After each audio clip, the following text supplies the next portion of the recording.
मंडळी, विरहातही तेवढंच प्रेम असतं बरं का. आणि ते अतूट प्रेम असतं.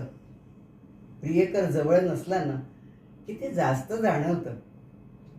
मी मुद्दामच वेगवेगळ्या भाषा प्रेमासाठी घेतले, कारण साहित्यावरचं आपलं प्रेम.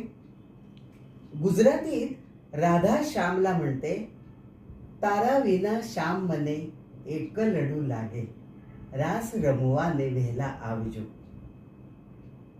विरहातही प्रेमाची आर्तता, उत्कंठा किती असते हे सहज उत्तम शब्दात सांगणारा हा गरबा. आणि कुठल्याही प्रेमाला, कलेला निश्चित भाषा नसते हे सुद्धा आपल्याला हे पटवून देतो. हा गरबा त्याचे रचयिता आहेत बडोद्याचे विनोद अय्यंगर. अहो, हे तमिळ भाषी आहेत. त्यांची भाषा गुजराती नाही. ते इन्शुरन्स कंपनीमध्ये काम करतात. सुंदर व्हायोलिन वाजवतात. MS युनिव्हर्सिटीमध्ये त्यांनी विशारद केलंय.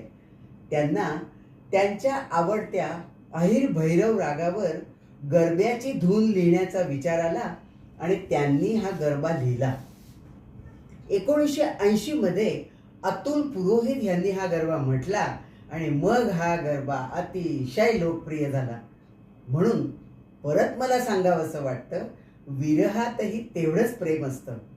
आणि हो, कोणत्याही कलेला व्यक्त करण्यासाठी भाषा नाही, पण त्याविषयीचं प्रेम गरजेचं असतं. इतकं ते प्रेम उच्च दर्जाचं असतं. राग अहिर भैरव सुरातूनच तुम्ही हे अनुभवाल. ऐका इंद्राणी चक्रवर्ती आणि रुचा जांभेकरकडून.